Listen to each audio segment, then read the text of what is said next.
और इस वक्त की ब्रेकिंग न्यूज आ रही है आगरा से। बड़ी खबर, खनन माफियाओं ने सिपाही पर ट्रैक्टर चढ़ाया है। सिपाही की मौके पर ही मौत हो गई है। बड़ी खबर इस वक्त की। अवैध खनन रोकने की कोशिश में ट्रैक्टर चढ़ाया गया। थाना सैया इलाके में यह वारदात हुई है। तो खनन माफियाओं का दुस्साहस देखिए, सिपाही की जान ले ली। आगरा से इस वक्त की यह बड़ी खबर। सिपाही की मौके पर ही मौत हो गई है। अवैध खनन के लेकर के सिपाही की हत्या हुई है। थाना सैया इलाके में यह वारदात हुई है। अवैध खनन को रोकना सिपाही को महंगा पड़ गया और खनन माफियाओं ने उस पर ट्रैक्टर चढ़ा दिया, जिससे उसकी जान चली गई। सिपाही की मौके पर ही मौत हो गई है। आगरा से इस वक्त की यह बड़ी खबर।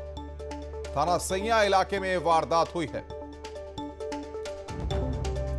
पुलिस फिलहाल माफियाओं की तलाश में जुटी हुई है, लेकिन आगरा में यह बड़ी खबर हुई है। खनन माफियाओं ने सिपाही पर ट्रैक्टर चढ़ाया है। बातचीत करने के लिए आरिफ हमारे संवाददाता फोन लाइन पर हमारे साथ जुड़े हुए हैं। आरिफ, कब की यह घटना है और क्या निकलकर सामने आ रहा है? देखिए अनुपम, ये आज सुबह की ही घटना है। दरअसल राजस्थान बॉर्डर से तमाम जो खनन माफिया है, खनन करते हैं, ट्रैक्टर लेके आते हैं, उन्हें बालू भर के लाते हैं, चम्बल भर के लाते हैं। देखिए सुबह के वक्त सिपाही ने इस ट्रैक्टर को रोकने की कोशिश की और बहुत दूर तक ट्रैक्टर का पीछा किया। देखिए जब ट्रैक्टर चालक जो खनन माफिया था वो नहीं रुका और जो सिपाही है सोनू चौधरी, जिसकी मौत हुई है, उसने बहुत कोशिश की उसको रोकने की, लेकिन जब ट्रैक्टर के सामने सिपाही आ गया तो ट्रैक्टर चालक ने ट्रैक्टर रोका ही नहीं और उसके ऊपर चढ़ा दिया। देखिए जो सिपाही है सोनू चौधरी, उसकी मौके पर ही मौत हो गई है। तमाम पुलिस। बहुत बहुत शुक्रिया बातचीत करने के लिए आरिफ। नजर बना के रखिए, आगे भी हम आपसे अपडेट लेते रहेंगे। लखनऊ से बड़ी खबर आ रही है। पीजीआई इलाके में पुलिस और बदमाशों में मुठभेड़ हुई है। शातिर बदमाश अक्षय बंगाली को गिरफ्तार किया गया है। मुठभेड़ में अक्षय बंगाली के पैर में गोली लगी है। अक्षय का साथी कुंवर रावत भी गिरफ्तार किया गया है। बदमाशों से लूटी हुई बाइक और तमंचा बरामद किया गया है।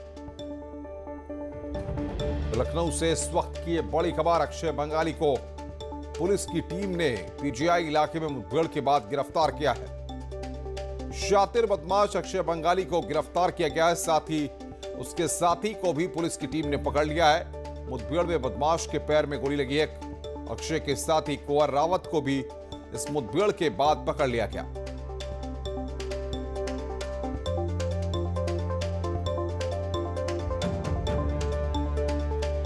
पीजीआई इलाके में मुठभेड़ हुई है। शातिर बदमाश अक्षय बंगाली को लखनऊ की पुलिस ने गिरफ्तार किया है। बातचीत करने के लिए ऋषभ मणि हमारे संवाददाता फोन लाइन पर हमारे साथ जुड़ रहे हैं।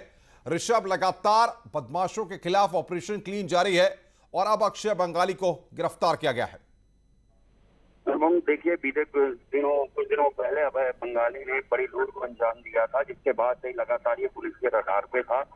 कल रात को भी पुलिस ने इसको लेकर घेराबंदी की थी और पीजीआई इलाके में जैसे इसको घेरा है, ये अपने दोस्त के साथ था। पुलिस से घिरने पर इसने पुलिस के ऊपर फायरिंग की और जब पुलिस ने जवाबी फायरिंग की है तो उसमें अभय बंगाली घायल हुआ। उसके पैर में गोली लगी है।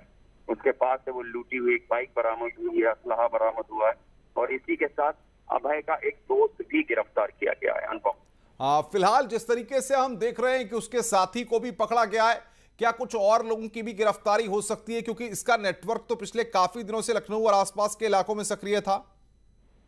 जी अनुपम, देखिए इसके ऊपर पड़ोसी जिलों में भी कई FIR दर्ज हैं और इसके बारे में बताया जाता है कि ये लखनऊ में वारदात को अंजाम देने के बाद फिर पड़ोसी जिलों में सीतापुर, रायबरेली की तरफ भाग जाता है। लेकिन कल मुखबिर से सूचना मिली थी कि वो फिर लखनऊ में किसी वारदात के इरादे से है, लिहाजा पुलिस ने अपनी ओर से घेराबंदी की थी, जिसके बाद अभय बंगाली अपने साथी समेत गिरफ्तार हुआ है।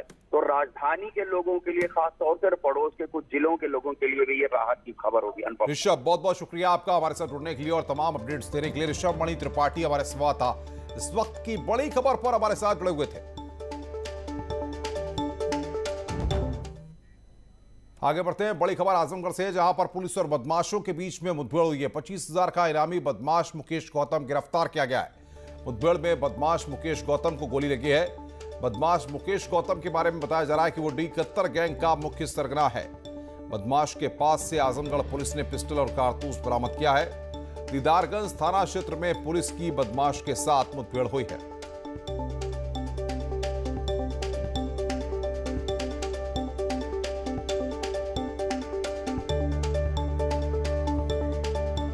खबर सहारनपुर से, जहां पर 3 पशुशालाओं में लगी भयंकर आग, हजारों की कीमत का भूसा जलकर खाक हो गया है। जो तस्वीरें अभी हम आपको दिखाने जा रहे हैं, तस्वीरों में आप देखिए किस तरीके से आग लगने के बाद अफरा तफरी वहां पर मच गई। कई घंटों की मशक्कत के बाद ग्रामीणों ने किसी तरह से आग पर काबू पाया।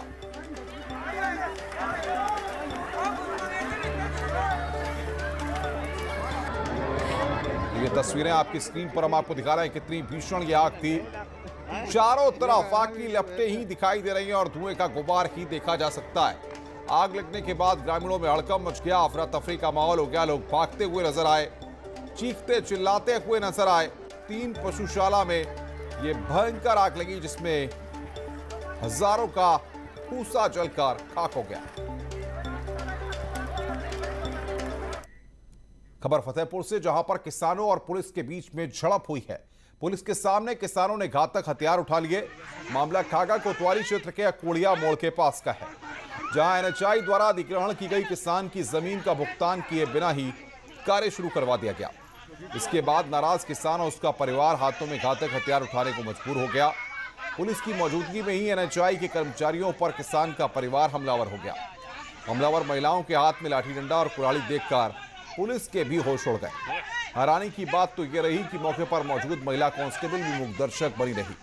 इसके बाद थाना प्रभारी और अन्य दरोगा सिपाहियों ने आगे आकर महिलाओं के हाथ में मौजूद डंडा और कुल्हाड़ी को छीन लिया। आरोप है कि नेशनल हाईवे ने उनकी जमीन अधिग्रहित की है। इसकी कीमत 15 लाख रुपए है, लेकिन बिना भुगतान के ही जमीन पर काम शुरू कर दिया गया, इसलिए किसान भड़क गए।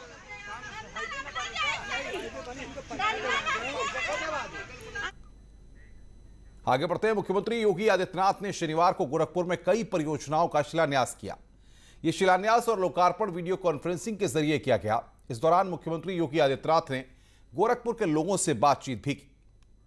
योगी आदित्यनाथ ने गोरखपुर के लिए बिजली परियोजनाओं का लोकार्पण और शिलान्यास किया। मुख्यमंत्री ने वीडियो कॉन्फ्रेंसिंग के जरिए पावर सब स्टेशन का लोकार्पण किया। इस दौरान उनके साथ ऊर्जा मंत्री श्रीकांत शर्मा भी मौजूद थे। इन परियोजनाओं के शुरू होने से गोरखपुर के सभी इलाकों में बिजली व्यवस्था और सप्लाई बेहतर होगी। 132 केवीए का एक सब स्टेशन मोदीपुर में इसकी क्षमता को बढ़ाने की कार्रवाई हो रही है। इस क्षमता विस्तार में 2 करोड़ 65 लाख रुपए खर्च होने हैं और 31 जनवरी तक यह कार्य भी संपन्न होगा। परियोजना की शुरुआत से पहले सीएम योगी आदित्यनाथ ने गोरखपुर के लोगों से बातचीत की, जिसमें गोरखपुर की जनता ने अपनी समस्याएं मुख्यमंत्री योगी आदित्यनाथ के सामने रखी।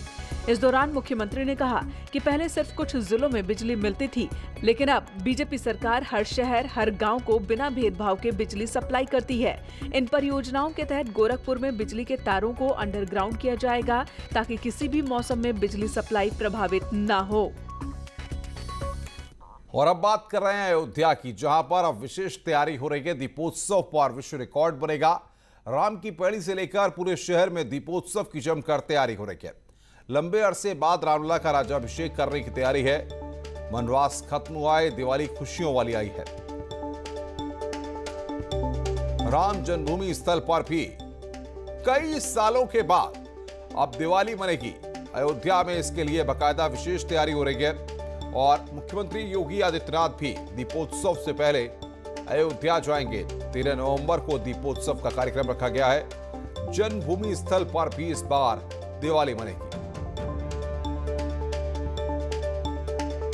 तो रामलला का आशीर्वाद देने के लिए दीपोत्सव से पहले उत्तर प्रदेश के मुख्यमंत्री योगी आदित्यनाथ भी वहां पर पहुंचेंगे। बाकायदा खास तैयारी की गई है। सबसे बड़ी खास बात यह है कि अयोध्या में जिस तरीके से रामलला का राज्याभिषेक होगा, वो यहां पर कई सालों के बाद इस तरीके से अब की दिवाली रामलला वाली जो होने वाली है, क्योंकि अब तक हम देखते थे कि तमाम घाट सजाए जाते थे, लेकिन अब की बार रामलला परिसर में भी दिवाली मनाई जाएगी। और बातचीत करने के लिए हमारे साथ निमिष गोस्वामी अयोध्या से सीधे जुड़ रहे हैं, हमारे संवाददाता। निमिष, कई सालों से आप वहां दीपोत्सव को कवर करते रहे हैं, लेकिन आपने देखा है कि हर बार दीपोत्सव का जब भी मौका आता है तो घाट सजते हैं और अयोध्या जगमग होती है, लेकिन इस बार दिवाली होने वाली है रामलला वाली।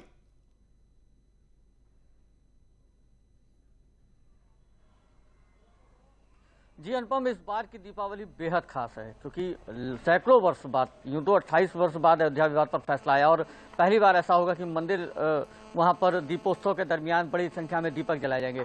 लेकिन 596 वर्ष इस विवाद को चला है, इसलिए इस लिहाज से भी ये इस बार की दीपावली बेहद खास है। अयोध्या में राम मंदिर का निर्माण शुरू हो चुका है और खुद मुख्यमंत्री शाम को दीपोत्सव के दिन 13 नवंबर को अयोध्या में मौजूद रहेंगे। सबसे पहले वो रामलला की आरती करेंगे और उनसे आशीर्वाद लेने के बाद ही अयोध्या में दीपोत्सव का आगाज होगा। इसके लिए बड़ी संख्या में लगभग 1,20,000 गोबर और मिट्टी के स्पेशल दिए बन रहे हैं जो रामलला के परिसर 67 एकड़ परिसर में जलाए जाएंगे। रामलला के भव्य व्यंजनों का भोग लगेगा। इस बार का दीपोत्सव अयोध्या दुल्हन की तरीके सज रही है। वर्चुअली लोग घर बैठकर देख सकेंगे क्योंकि इस समय भी कोरोना काल है, उसकी गाइडलाइन का पालन प्रशासन कराने की बात कर रहा है। दूर दूर से कलाकार भी बुलाए गए हैं, तो ऐसे में क्या माना जाए कब से ये कार्यक्रम शुरू होना है? क्योंकि 13 तारीख को दीपोत्सव होगा, तो कब से ये जो जगमग अयोध्या है वो सबको देखने को मिलती रहेगी? अनुपम 10 तारीख से कार्यक्रम यहाँ पर शुरुआत होगा। यहाँ पर भारत की प्रमुख जो रामलीलाएं हैं उनका मंचन हो रहा है। साथ ही नगर भ्रमण पर बारात निकल रही हैं जिस पर रामायण पर आधारित प्रसंग की झांकियां रहेंगी और फोक डांस की टीमें रहेंगी। ये सब 10 तारीख से कार्यक्रम शुरू होंगे। 13 तारीख पर बृहद स्तर पर इन्हीं कार्यक्रम को दोबारा से पुनरावृत्ति की जाएगी।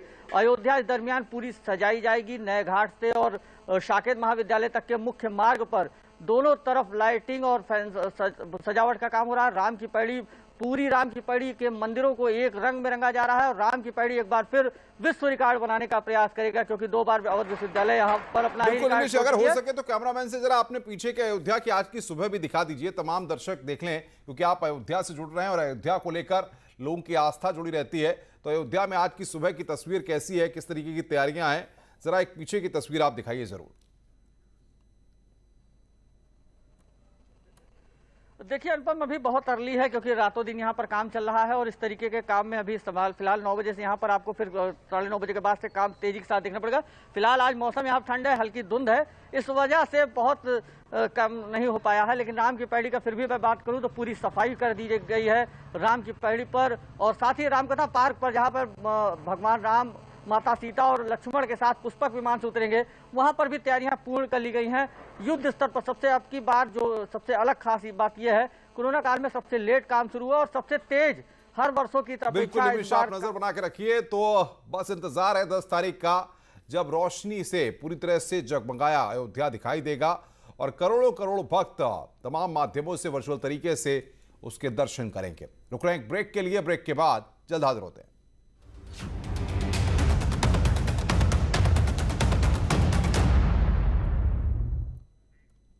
स्वागत है ब्रेक के बाद। लखनऊ से बड़ी खबर इस वक्त आ रही है। मास्क सप्लाई के नाम पर अमेरिकी कंपनी के सीईओ से ठगी की गई है। मुख्यमंत्री योगी आदित्यनाथ के आदेश पर यह एफआईआर दर्ज की गई है। अमेरिकी कंपनी के सीईओ स्टीव चिरानी से यह ठगी की गई है। 30 लाख मास्क सप्लाई के नाम पर यह ठगी की गई है। $57,500 लेकर मास्क की सप्लाई नहीं की गई। कई रिमाइंडर के बावजूद आरोपी ने सप्लाई नहीं की। गोमती नगर के अभयराज के खिलाफ एफआईआर दर्ज की गई है। सीएम योगी को ईमेल भेजकर इस मामले की शिकायत की गई थी। हजरतगंज पुलिस एफआईआर दर्ज कर मामले की जांच में जुटी हुई है। और बातचीत करने के लिए ऋषभ मणि त्रिपाठी हमारे संवाददाता लखनऊ से फोन लाइन पर जुड़े हैं। ऋषभ, कौन है ये अभय सिंह जिसके नाम पर एफआईआर दर्ज की गई है और कब का ये पूरा मामला है? अनुपम, देखिए ये साफ पता चलता है कि लॉकडाउन के दौरान भी जो ठग हैं, धोखेबाज हैं, वो अपने धंधे से बाज नहीं आए हैं। भरवारा गोमती नगर का रहने वाला अभयराज है जिसके ऊपर ये आरोप लगाया है। अमेरिकी कंपनी के सीईओ हैं स्टीव चिरानी, इनकी कंपनी अमेरिकन डिवाइसेस। जी ऋषभ से हमारा संपर्क यहां पर टूट गया है। बहरहाल वो जानकारी दे रहे थे कि किस तरीके से लॉकडाउन के दौरान यहां पर यह ठगी की गई है।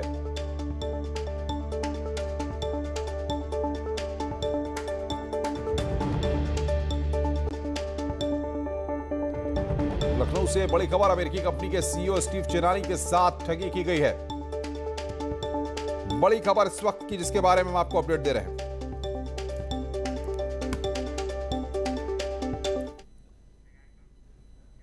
जब हम उत्तराखंड के पर्वतीय इलाके के बारे में सोचते हैं तो हम इसकी अतुलनीय सुंदरता के बारे में भी सोचते हैं, लेकिन ये भव्यता हमें वास्तविकता से दूर ले जाती है, जो पानी की कमी, वनों की कटाई और प्राकृतिक जल स्रोतों की मृत्यु है। अब जो समुदाय यहाँ रहते हैं वे अपनी जल सुरक्षा को बहाल करने के लिए काम कर रहे हैं, एक के बाद एक भूमिगत जल स्रोत को बचा रहे हैं।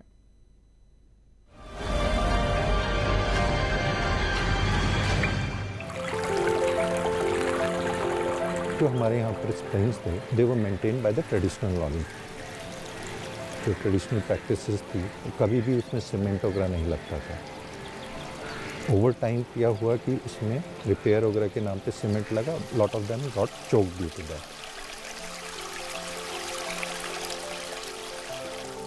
चिराग ने भी जब शुरू किया, हम लोगों ने कुछ इंटरवेंशंस किए, तो कुछ जगहों पे पानी बढ़ा, कुछ पे नहीं बढ़ा।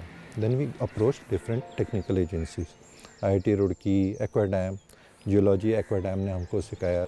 हमने जो हमारी नॉलेज, ग्राउंड नॉलेज थी, जो ट्रेडिशनल नॉलेज थी और जो एक्वायर्ड नॉलेज थी, उसको हमने एक पूल करके एक मेथोलॉजी बनाई। और उसी चीज़ को जो हमने सीखा तो हमने उसको ट्रांसफ़र किया कम्युनिटी को। पहले हमें पानी कैसे बचाना, हम सोचते हुए बरसात होती है तो पानी बढ़ जाता है, तो ऐसा पता नहीं था कि कैसे बढ़ता है, क्यों बढ़ता है, कैसे सूखता है, ये जानकारी नहीं थी। तो हमारा जो नौला में था, इसमें सबसे नीचे जो सीढ़ी है उसमें पानी पहुंच गया था। फिर उसके बाद हमारे गांव के पुरुषों ने जो है चिराग संस्था को प्रस्ताव दिया। कम्युनिटी को एक तो टेक्निकल नॉलेज है, उनके पास स्किल है कि उसको कैसे मैनेज करना है, मेंटेन करना है, और उनके पास रिसोर्सेज हैं। तो ये सब चीज़ें मिलने के कारण ये जो है सक्सेसफुल रहता है। हम लोग वाटर क्वांटिटी की बात भी करते हैं और वाटर क्वालिटी की भी बात करते हैं।